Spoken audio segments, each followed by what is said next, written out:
ये क्या थी हमारी, ये हमारी थी tabular form modern periodic table की।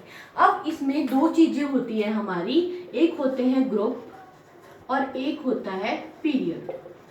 अब ये चीज आप बाय हार्ट लर्न कर लो कि जो हमारा ऐसे नीचे की तरफ जाता है उसे हम कहते हैं ग्रुप। इसे हम ऐसे डिनोट करते हैं डाउन द ग्रुप, और जो ऐसे जा रहा है, आपको मैं कलर से फर्क बता देती हूँ, जो ऐसे जा रहा है उसे हम कह देंगे अलोंग द, हम जाते हैं अलोंग द पीरियड। ठीक है, कि इसमें हमारे पास दो चीजें होती हैं, एक होता है ग्रुप और दूसरा होता है पीरियड। अब डाउन जब हम ऐसे नीचे की तरफ जा रहे हैं तो उसे हम कह रहे हैं ग्रुप, और जो हम ऐसे वर्टिकली जा रहे हैं, अगर तो हम हॉरिजॉन्टली जा रहे हैं, यहाँ लिख लो, जो अगर हम हॉरिजॉन्टली जा रहे हैं तो वो है डाउन द ग्रुप, अगर हम वर्टिकली जा रहे हैं तो हम उसे कह रहे हैं पीरियड। ठीक है, ये इसमें पता चल गया आपको, ये ऐसे था। अब हमारे पास इसमें और एक चीज मैं आपको बताती हूँ, हमारे पास मॉडर्न पीरियोडिक टेबल में ग्रुप होते हैं 1 to 18 और हमारे पास पीरियड होते हैं 7। ठीक है, 5 ये होते हैं +2 ये वाले होते हैं। ठीक है, ये आपको पूछा जा सकता है कि ग्रुप कितने होते हैं मॉडर्न पीरियोडिक टेबल में और पीरियड कितने होते हैं।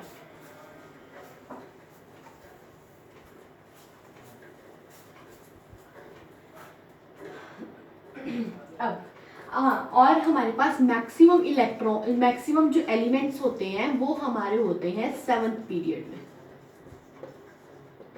मैथमेटिकल ऐसे देखा गया, इसमें 32 एलिमेंट्स हमारे पास होते हैं। ठीक है, सबसे पहले क्या था ग्रुप, सेकंड क्या था पीरियड। डाउन अगर जाओगे तो वो होगा ग्रुप, अलोंग वर्टिकली अगर आप जाओगे तो वो होगा पीरियड। ठीक है, अब और जो मैक्सिमम ग्रुप हमारे पास होते हैं 18 और हमारे पास पीरियड होते हैं 7। जो मैक्सिमम आपके पास एलिमेंट्स हैं वो किस में होगा, आपके पास 7th पीरियड में होगा। अब क्या हुआ कि ये तो ऑलरेडी हम कुछ हमारे पास जो एलिमेंट्स थे वो नेम थे।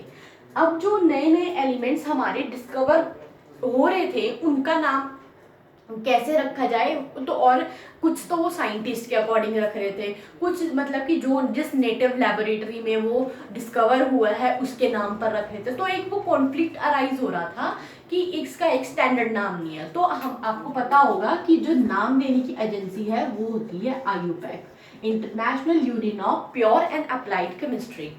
अब इन्होंने डिसाइड करा कि ये एक पैटर्न दिया कि इस तरह से जो अगर नए एलिमेंट्स आपके डिस्कवर होंगे आप उनको नाम दे सकोगे।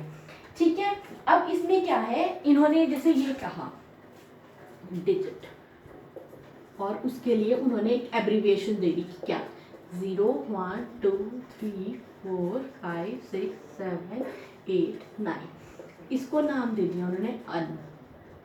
ये नाम दिया उन्होंने, इसका नील है, nil, un, bi, tri, quad, pent, hex, sept, oct और एन। ठीक है, अब अगर किसी भी उसको नाम देना है, सपोज करो आपके पास एग्जांपल है 101, अब इस एलिमेंट का नाम क्या रखें, तो इस एलिमेंट को नाम हम देंगे इनकी मदद से। 1 का मतलब क्या है अन, 0 किसको डिनोट कर रहा है नील, फिर 1 है हमारे पास, 1 किसको गया अन, और लास्ट में आपने सिर्फ क्या ऐड करना है IUM, ये हो गया इसका नाम, अल नील अन यम, ये इसका नाम होगा। उसी तरह आपको एक और एग्जांपल देकर मैं बता देती हूँ।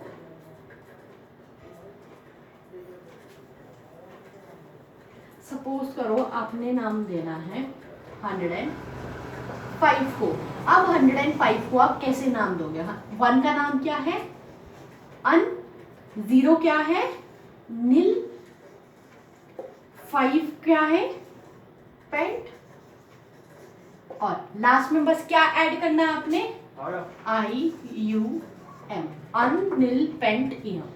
ठीक है, सिंपल है। जैसे 1 1 2 हो गया, तो आपने नाम दिया अन, अन, बाय और फिर ईयर। बस सिंपल कि आपको ये वाली एब्रिवेशंस याद होनी चाहिए, उसके अकॉर्डिंग ही आप लोग ये आसानी से नेमिंग दे सकते हो, इसमें कोई प्रॉब्लम नहीं। लास्ट में सिर्फ आपने IUM या मतलब ऐड करना है।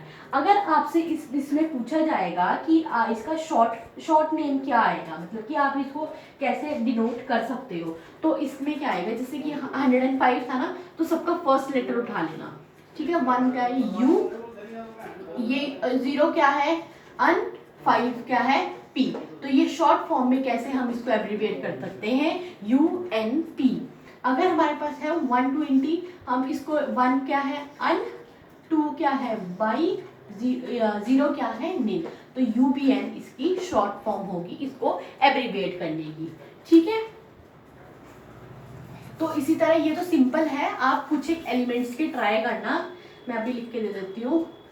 114, 127, 106, 108, 112, 130। ये इन्हें नोट डाउन कर लो और इनके नाम आप लोग ट्राई करके देखना कि कैसे कैसे आएंगे, ठीक है। ये नोट डाउन कर लो आप लोग, ठीक है। अब हम देखेंगे कि इलेक्ट्रॉनिक कॉन्फ़िगरेशन ऑफ एलिमेंट्स हम कैसे करते हैं। आप लोगों ने ये नोट डाउन कर लिया ये। अब हमारे पास क्या है नेक्स्ट, इलेक्ट्रॉनिक कॉन्फ़िगरेशन।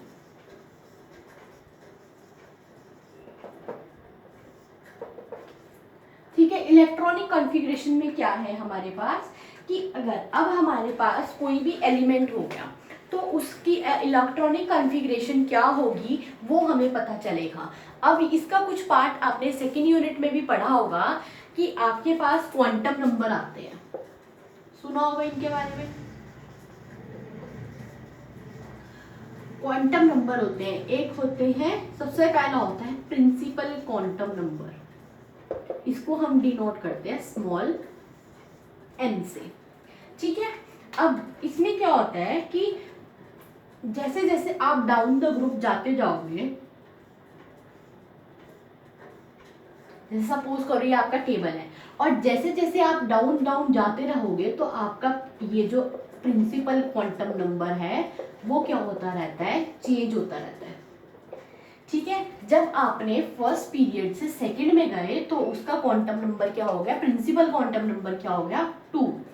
और प्रिंसिपल क्वांटम नंबर एक्चुअली होता क्या है, प्रिंसिपल क्वांटम नंबर वो होता है कि हमारे पास जो हम फीलिंग ऑफ इलेक्ट्रॉन करते हैं ना, ये हमें मतलब बताता है कि मेन एनर्जी लेवल कौन सा है, ठीक है। अब मेन जो एनर्जी लेवल जिसमें फीलिंग हो रही है वो सपोज करो 2 है, तो मतलब कि हमें यहाँ से पता चला इसका क्वांटम नंबर क्या है, n इक्वल्स टू क्या है 2 है, ठीक है। सपोज मैं कह रही हूँ कि जिसमें इलेक्ट्रॉन भरे जा रहे हैं, कि जो शेल है, मेन एनर्जी शेल है वो है क्या है 3 है उसकी एनर्जी, तो मतलब कि उसका क्वांटम नंबर क्या है 3 है, ठीक है। इसमें ये हमारा बहुत इंपॉर्टेंट रोल प्ले करता है जब हम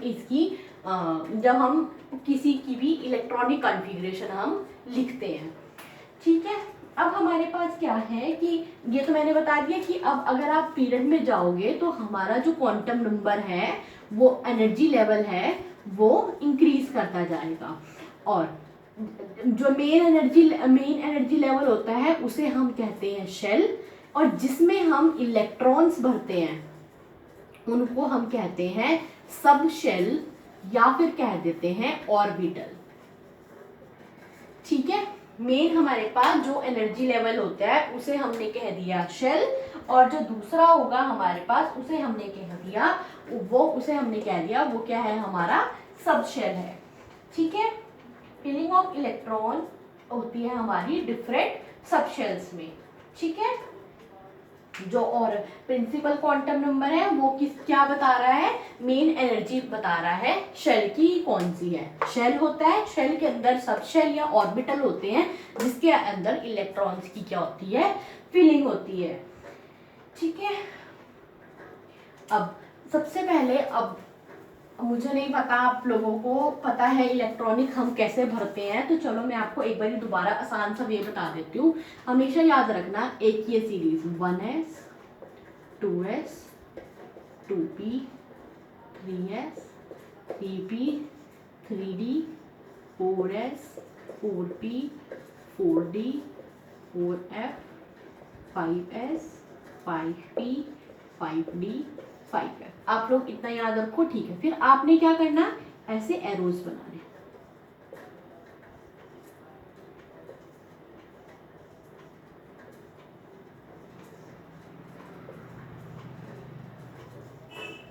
ठीक है, अब आपने क्या करना है, ये जो एस पी डी एफ है ये तो आपको पता है क्वांटम नंबर्स हैं हमारे, ठीक है। अब आपने ये हमने क्या बताना है, sorry S P D F है ये हमारे ये बताते हैं स्ट्रक्चर कि किसमें इलेक्ट्रॉन एंटर हो रहा है, ठीक है। तो जब भी हम एक कॉन्फ़िगरेशन लिखना याद करते हैं ना, तो हम यहाँ से करते हैं, यहाँ से इस एरो से देखना। सबसे पहले आ रहा है क्या 1s, उसके बाद एरो के पास जाना है, ये मतलब कि जहाँ से स्टार्ट हो रहा है एंड हमारा यहाँ पर हो रहा है।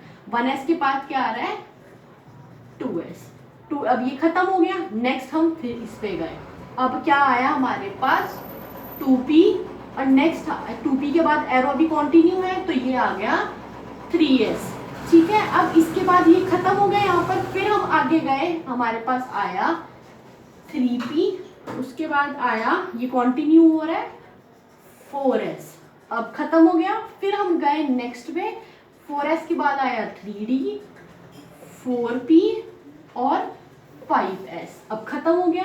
फिर हम गए नेक्स्ट पे, अब आ गया हमारे पास 4d 5p और 6s, ठीक है। अभी आप इतना ही याद मतलब आपको पता होना चाहिए कि ये आया कैसे है, ठीक है। अब सपोज करो, अब आपको ये चीज सेकेंड चैप्टर में बताई गई होगी कि एस में जो मैक्सिमम इलेक्ट्रॉन्स हैं वो कितने भर सकते हैं, 2 ही इलेक्ट्रॉन भर सकते हैं। पी में आप भर सकते हो 6 इलेक्ट्रॉन्स, बाकी डी में भर सकते हो 10 इलेक्ट्रॉन्स और एफ में भर सकते हो 14 इलेक्ट्रॉन। तो हमेशा याद रखना जब आप ये एस एस देख रहे हो ना, एस एस, तो यहाँ पर मैक्सिमम आप 2 इलेक्ट्रॉन भर सकते हो। तो आप ये नहीं कर सकते 1s3 कर दिया, ऐसा कभी भी नहीं होगा, वो गलत हो जाएगा, ठीक है। तो हमारे पास क्या है इसमें कि हमने क्या करना है कि हमें ये चीज याद रखनी है कि S में हम मैक्सिमम 2 इलेक्ट्रॉन्स भर सकते हैं, P में 6, D में 10, F में 14। अब सपोज करो मेरे पास कोई भी से एग्जांपल है, इसको मैं रब कर रही हूँ, कोई भी एग्जांपल मेरे पास है कि सपोज करो मैंने बोरोन की इलेक्ट्रॉनिक कॉन्फ़िगरेशन लिखनी है, तो वो अब आपको पता है कि बोरोन का एटॉमिक नंबर क्या होता है, hydrogen helium lithium beryllium boron. तो बोरोन का एटॉमिक नंबर क्या है 5, तो मतलब कि उसमें कितने इलेक्ट्रॉन्स होंगे, वो इक्वल्स टू होंगे हमारे पास प्रोटॉन के, वो होते हैं 5 इलेक्ट्रॉन्स, ठीक है। अब आपने 5 इलेक्ट्रॉन्स भरने इस सीरीज में, तो अब देखो अब आपने भर दिए 1, पर आपको पता है कि एस में तो मैं मैक्सिमम 2 भर सकता हूँ, तो मैंने डायरेक्टली यहाँ कितने भर दिए 2, और आप कितने बच गए, हमारे पास 3 बच गए। अब हमने क्या करा, नेक्स्ट भी हमने क्या देखा कि एस है हमारे पास, मैक्सिमम इलेक्ट्रॉन्स कितने भर सकते हैं 2, तो हमने भर गया। अब रह गया कितना 1 रह गया। अब पी में हम मैक्सिमम टू मैक्सिमम 1 भर सकते हैं और मिनिमम हो सकते हैं 0, तो अब मेरे पास तो सिर्फ 1 बच गया, तो हमारे पास हमने ऐसे लिखे, तो इसकी इलेक्ट्रॉनिक कन्फिग्रेशन होगी 1s2 2s2 2p1। समझ रहे हो कैसे आई है, ठीक है। चलो एक और एग्जांपल लेकर देखते हैं। हमारे पास है सोडियम होता है, वो है 11, तो अब हमने 11 इलेक्ट्रॉन्स भरने हैं। तो अब आपने देखा, आपने ये सीरीज लिख दी,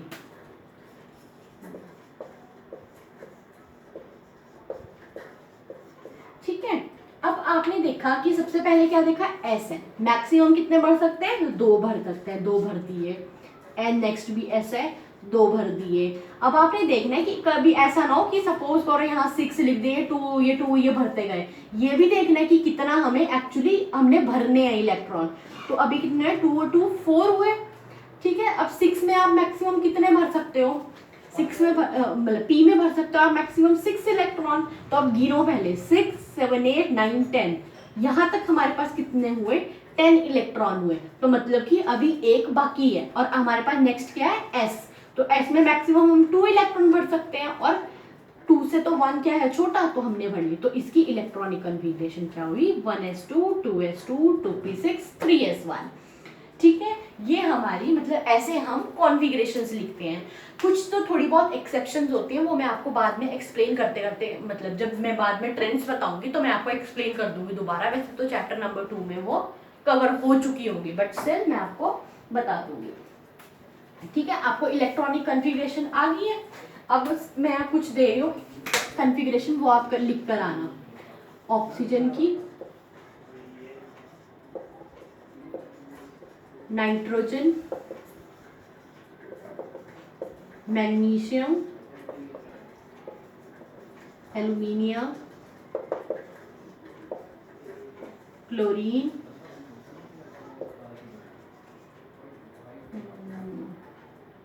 फ्लोरीन, इन सब की इलेक्ट्रॉनिक कॉन्फ़िगरेशंस आप लोग लिख कर देखना कि कौन सी मतलब कि आप कैसे कैसे इन्हें फिल करोगे। बस सिर्फ आपने क्या देखना है कि ऑक्सीजन का एटॉमिक नंबर क्या है 8, nitrogen 7, magnesium, aluminium, chlorine, fluorine आप देख लेना कैसे कितने इलेक्ट्रॉन्स हैं और कितनों की हमें फिलिंग शो करनी है। ठीक है, कोई प्रॉब्लम हुई तो पूछ लेना। नेक्स्ट अब हमने बताती हूँ, ये हमारा पीरियोडिक टेबल था जो, ठीक है। अब पीरियोडिक टेबल भी हमारा क्लासिफाई होता है एस ब्लॉक में, पी ब्लॉक में, डी ब्लॉक में और एफ ब्लॉक में। ठीक है, एफ ब्लॉक में, ठीक है चलो ये बताती हूँ। अब S block, P block, D block और एफ। जो एस ब्लॉक होता है इसमें फर्दर हमारे दो होते हैं, एल्कली और एल्केलाइन। पी ब्लॉक में हमारे आते हैं बोरोन फैमिली, बोरोन,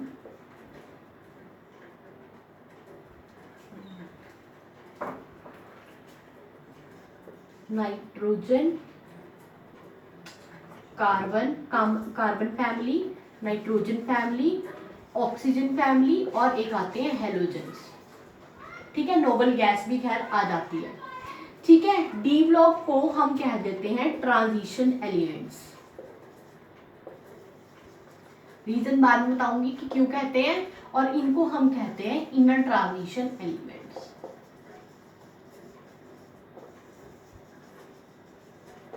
ठीक है, जो एस ब्लॉक होते हैं वो जनरली इस एरिया में देखे जाते हैं।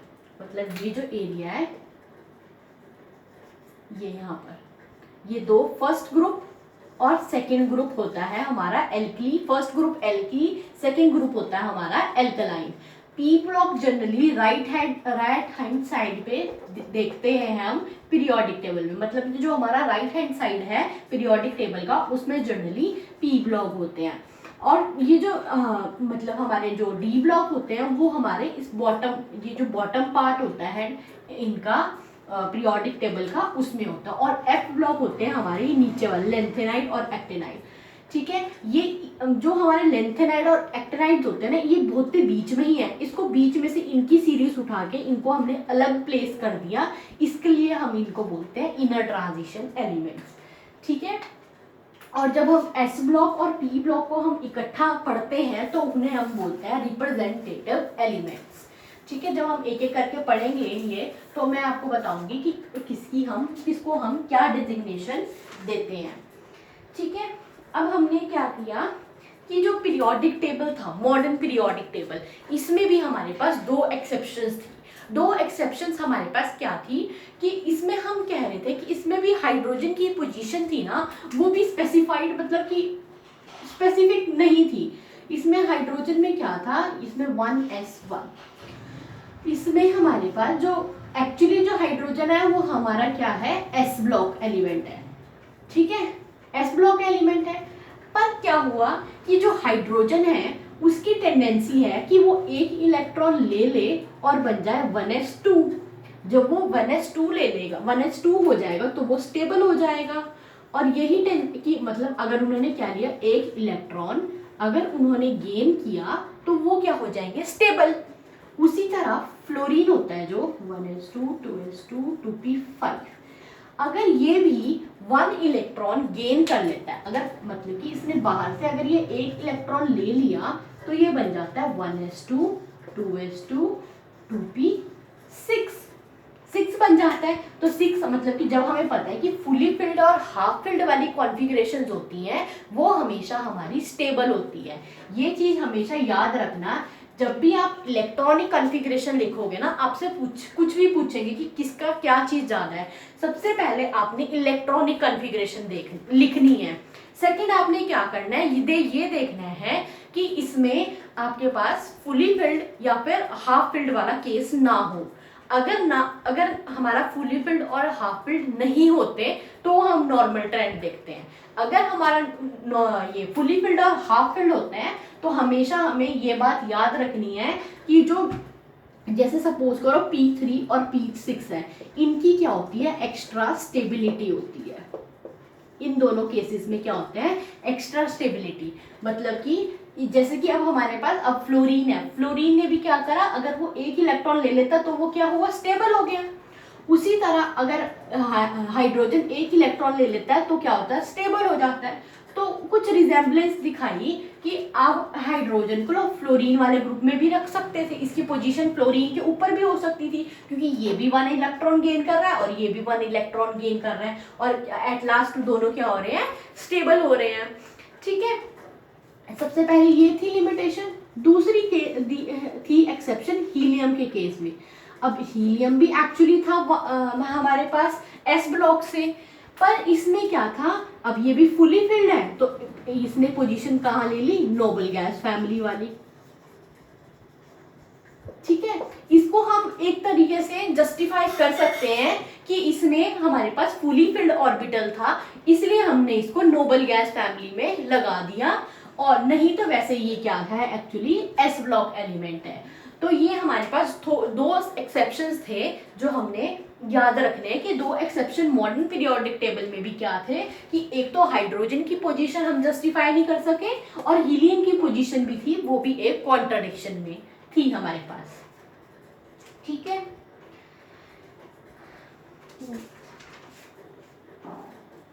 एक जनरल सा इंट्रोडक्शन इसका। हमारे पास क्या है, S block elements. S block में हमारे पास होता है, एस ब्लॉक एलिमेंट कहाँ से शुरू होता है, ग्रुप 1 और जो ग्रुप 2 होता है वो आते हैं हमारे एस ब्लॉक एलिमेंट्स में। ग्रुप 1 को हम नाम दे देते हैं एल्कली मेटल और ग्रुप 2 होता है हमारा एल्केलाइन अर्थ मेटल। ठीक है, और ये जो दोनों है ना, ये दोनों हमें प्योर फॉर्म में जनरली नहीं मिलते क्योंकि ये बहुत ज्यादा रिएक्टिव होते हैं। ठीक है, इनकी प्योर फॉर्म बहुत ज्यादा रिएक्टिव होती है और कुछ तो हमारे पास मेटल एल्कली ऐसे होते हैं कि अगर हम उन्हें ऐसी बाहर रखते हैं तो वो फायर भी कैच कर लेते हैं। जैसे हमारे पास सोडियम हो गया, पोटेशियम होगा, कि हम इसे एज इट इज अगर बाहर भी रख देते हैं ना तो भी ये फायर कैच कर लेती है। ठीक है, तो जनरली ये हम प्योर फॉर्म में हमें ग्रुप 1 और ग्रुप 2 के एलिमेंट्स नहीं मिल सकते। और एस ब्लॉक की जो आउटर मोस्ट, हाँ अब ये एक बात कि मॉडर्न पीरियोडिक टेबल ने बताया कि ये जो रीअकरेंस हो रही थी ना प्रॉपर्टीज की, वो क्यों हो रही थी, वो उन्होंने ऐसा देखा कि रीअकरेंस इसलिए हो रही थी क्योंकि जो इनकी, अगर मैंने एस ब्लॉक कहा है ना, तो एस ब्लॉक वालों में सारों में क्या थी, कॉमन बात क्या थी कि उनकी outer most electron configuration same थी। जैसे सपोज करो आप देखो, हमारे पास इसकी आउटर मोस्ट कॉन्फ़िगरेशन होती है, एल्कली की होती है 1s1 और इसकी होती है 1s2। ये होती है एल्कली की और ये होती है एल्कलाइन अर्थ। अब एल्कली मेटल में आपको एग्जाम्पल सोडियम पोटेशियम, ठीक है, ये एक दूसरे के नीचे। तो इनकी जो आउटर मोस्ट कॉन्फ़िगरेशन है वो है 1s2 2s2 2p6 3s1 1s2 2s2 2p6 3s1। तो इसकी आउटर मोस्ट इलेक्ट्रॉनिक कन्फिग्रेशन क्या है 4s1। नेक्स्ट वाले की क्या है 5s1। सिर्फ चेंज कहाँ आ रहा है क्वांटम इसमें एनर्जी लेवल में, क्योंकि मैंने बताया था कि हम जब डाउन नीचे नीचे की तरफ जाते रहेंगे तो हमारा क्वांटम नंबर क्या करता है चेंज करता है। मतलब कि इसमें लास्ट इलेक्ट्रॉन गया होगा 3s वाले में, इसमें गया होगा 4s में और इसमें गया होगा 5s में। ठीक है, जैसे इसमें एग्जांपल बताती हूँ आप लोगों को ना, जैसे आपको ऐसे होता है हमारे पास लिथियम, सोडियम, पोटेशियम, रुबीडियम। तो लिथियम की होती है 1s2 2s1।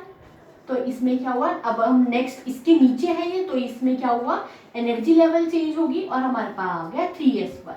नेक्स्ट में फिर एनर्जी लेवल चेंज होगी तो ये आ गई 4s1। नेक्स्ट में फिर एनर्जी लेवल चेंज होगी तो ये आ गई 5s1। तो मतलब कि हमने क्या देखा कि जो फर्क था ना वो क्या था कि एनर्जी लेवल चेंज हो रही थी, पर जो आउटर मोस्ट इलेक्ट्रॉनिक कॉन्फ़िगरेशन थी बेशक एनर्जी लेवल चेंज हो रहा था, पर क्या था जो जो आउटर मोस्ट की इलेक्ट्रॉनिक कॉन्फ़िगरेशन थी वो क्या थी कॉमन थी, सब में थी। ठीक है, तो ग्रुप एस ब्लॉक में क्या है, इसमें ग्रुप 1 और ग्रुप 2 आते हैं, एल्कली और एल्कलाइन अर्थ मेटल आते हैं, और इनकी आउटर मोस्ट सबकी आउटर मोस्ट कॉन्फ़िगरेशन इंपॉर्टेंट है, ये आपको पता होनी चाहिए कि क्या है। कई बार 1 मार्क क्वेश्चन यही आ जाता है कि आप आउटर मोस्ट कॉन्फ़िगरेशन लिखो एस ब्लॉक एलिमेंट्स की, तो आप ऐसे लिख देते हैं 1s 1 और 2। अगर आपको स्पेसिफिकली नहीं बताया गया कि आपको एल्कली की लिखनी है या एल्कलाइन की लिखनी है तो आप कह सकते हैं 1 और 2 या फिर 1 2 2 ऐसे स्लैश ये लगा दिया बीच में स्लैश और यहाँ पर आ गया 1 2 2 आ गया। आप ऐसे आप इसकी इलेक्ट्रॉनिक कॉन्फ़िगरेशन लिख सकते हैं। नेक्स्ट है हमारे पास, अब इनकी जो कुछ करेक्टरिस्टिक्स हैं वो मैं आपको जब हम इनकी वो कैरेक्टरिस्टिक्स पढ़ेंगे तो ही बताऊंगी कि इसमें क्या है, फिर आपको ज़्यादा अच्छे क्लियर होगा कि हम ट्रेंड्स हमारे कैसे फॉलो होते हैं, कि साइज का क्या फ़र्क होता है, आयनाइजेशन एंथैल्पी क्या होती है, गेन एंथैल्पी क्या होती है, मतलब सब आपको मैं तभी बताऊंगी। ठीक है, नेक्स्ट होता है हमारा पी ब्लॉक एलिमेंट्स।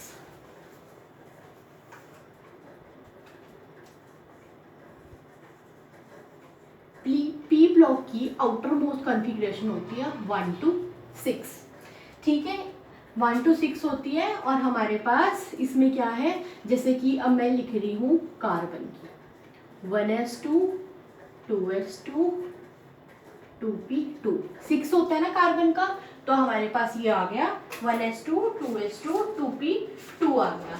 अब कार्बन के नीचे जो इसकी फैमिली मेंबर्स हैं जैसे कि सिलिकॉन, जर्मेनियम आगे, तो इनकी क्या होगी 3p2 4p2। बस आपको पता होना चाहिए कि इसके डाउन मतलब इसके नीचे कौन कौन से मेंबर्स आ रहे हैं इसके, और बस सिर्फ फर्क क्या होगा n का, मतलब कि n क्या है प्रिंसिपल क्वांटम नंबर का, 2 3 4 5 6 ऐसे ये चलते रहेंगे जितना भी मैक्सिमम हो सकता है। ठीक है, ये पी ब्लॉक एलिमेंट्स हमारे ये वाले होते हैं। और मैंने एक चीज़ और बताई थी कि जब हम एस ब्लॉक और पी ब्लॉक को इकट्ठे पढ़ते हैं तो हम इसे बोलते हैं रिप्रेजेंटेटिव एलिमेंट्स। ठीक है, ये आपको पता होना चाहिए कि हम रिप्रेजेंटेटिव एलिमेंट्स किसे कहते हैं। ठीक है, अब इसमें पी ब्लॉक में आते हैं carbon, nitrogen, oxygen, fluorine, neon. ठीक है, तो ये तो होगी हमारी जो इसका फर्स्ट मेंबर होता है ना उसी के अकॉर्डिंग इसकी फैमिली होती है, carbon family, nitrogen family, oxygen family. अब ये होता है फ्लोरीन, इनको हम कहते हैं हेलोजन्स।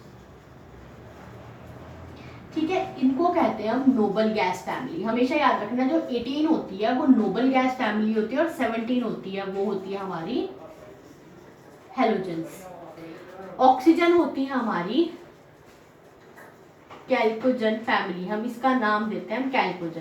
कैल्कोजन का मतलब होता है कि बहुत सफोकेटिंग, कि इनकी जो जैसे गैस वगैरह होती है वो मतलब काफ़ी सफोकेटिंग सी होती है, इसलिए हम इसको देते हैं नाम कैल्कोजन्स का है।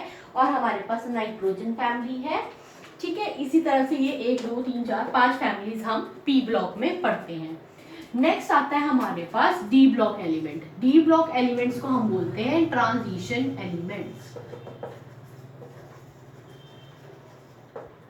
ठीक है, इनकी आउटर मोस्ट इलेक्ट्रॉनिक कॉन्फ़िगरेशन होती है डी। मैक्सिमम हम 1 to 10 इलेक्ट्रॉन कर सकते हैं और ns 1 और 2, ये इसकी आउटर मोस्ट इलेक्ट्रॉनिक कॉन्फ़िगरेशन होती है और इन्हें हम कहते हैं डी ब्लॉक एलिमेंट्स। और जनरली ये क्या होते हैं, मेटल्स होते हैं।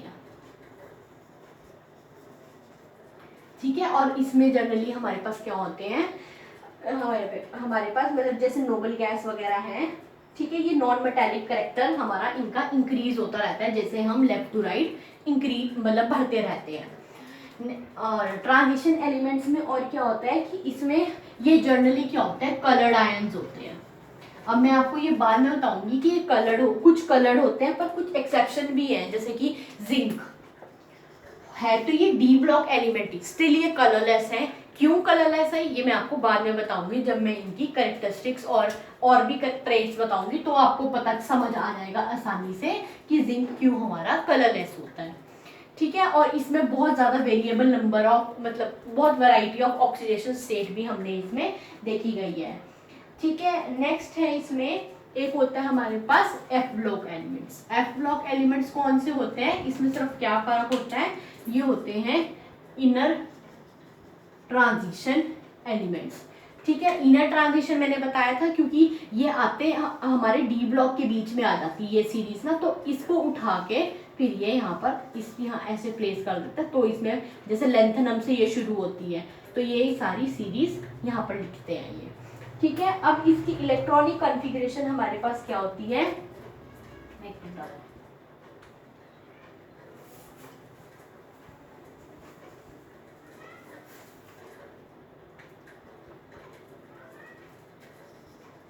n-2 f 1 to 14 n-1 d 1 और 2 होती है ns2 होती है। ठीक है, अब इसमें 0 और 1 होती है,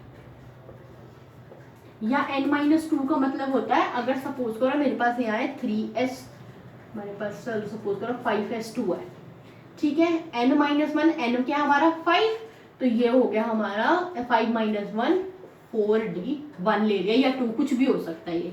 अब n-2 क्या होता है, n-2 आप देख लो कि आपके पास क्या आएगा 3, पर 3 में जनरली आपके पास f ब्लॉक नहीं आते हैं, तो सपोज करो ये होगा क्योंकि 3 में तो जब हम थर्ड सीरीज लिखते हैं तो 3s 3p और 3d ही होते हैं सिर्फ। सपोज करो ये 6 है, 6s2 6-1 5 और 5-1 2, 6-2 क्या हो गया 4, ये कुछ भी हो सकता है, 6 हो सकता है 7, मतलब 1 to 14 के ये हमारी इलेक्ट्रॉनिक कॉन्फ़िगरेशन होती है। अब इनर ट्रांजिशन में भी हमारे पास 2 सीरीज होती है, लैंथेनाइड्स और एक्टिनाइड्स। अब इन दोनों में से भी लेंथेनाइड और एक्टेनाइड में से जो एक्टेनाइड्स हैं उनको पढ़ना थोड़ा मुश्किल है, क्योंकि एक तो ये क्या होते हैं रेडियो एक्टिव होते हैं, मतलब कि जो हमारे पास जैसे वो रेडिएशंस हमारी एमिट करते हैं, और जो यूरेनियम है ना उसके बाद के जो सारे एलिमेंट्स हैं हम उन्हें कहते हैं ट्रांस यूरेनियम एलिमेंट्स। ठीक है, ये कुछ एक बेसिक सा था, और इसमें भी बहुत variable number of oxidation states में ये मतलब हमारे पास मिलता है, इसीलिए जनरली इनको पढ़ना थोड़ा मुश्किल होता है। और ये भी इनमें से भी कुछ कंपाउंड्स हमारे जो एलिमेंट्स हैं वो हमारे क्या होते हैं कलर्ड कंपाउंड्स होते हैं। ठीक है, अब जो ये अब इसके बाद हम पढ़ेंगे थोड़ा है इसमें मेटल नॉन मेटल, उसके बाद हम स्टार्ट करेंगे ट्रेंड्स, जो आपके मेन है कि ट्रेंड्स आपको पता होने चाहिए। अगर आपसे कोई पूछ ले, अगर आपके पास एक कैल्शियम एक है कार्बन एक है ऑक्सीजन, अब आपसे कोई पूछ ले कि किसका साइज बड़ा है, तो अब आपको पता होना चाहिए कि आपने उसको अगर मैं कह दूँ कि नाइट्रोजन का साइज बड़ा, सपोज करो कि कार्बन और नाइट्रोजन में नाइट्रोजन का बड़ा मैं कह रही हूँ, तो मैं अब मुझे पता होना चाहिए कि मैं ऐसा क्यों कह रही हूँ कि नाइट्रोजन का बड़ा है, तो इसीलिए एक स्पेसिफिकली ट्रेंड्स दिए गए हैं जो हम पढ़ेंगे नेक्स्ट लेक्चर में। Thank you, that's all.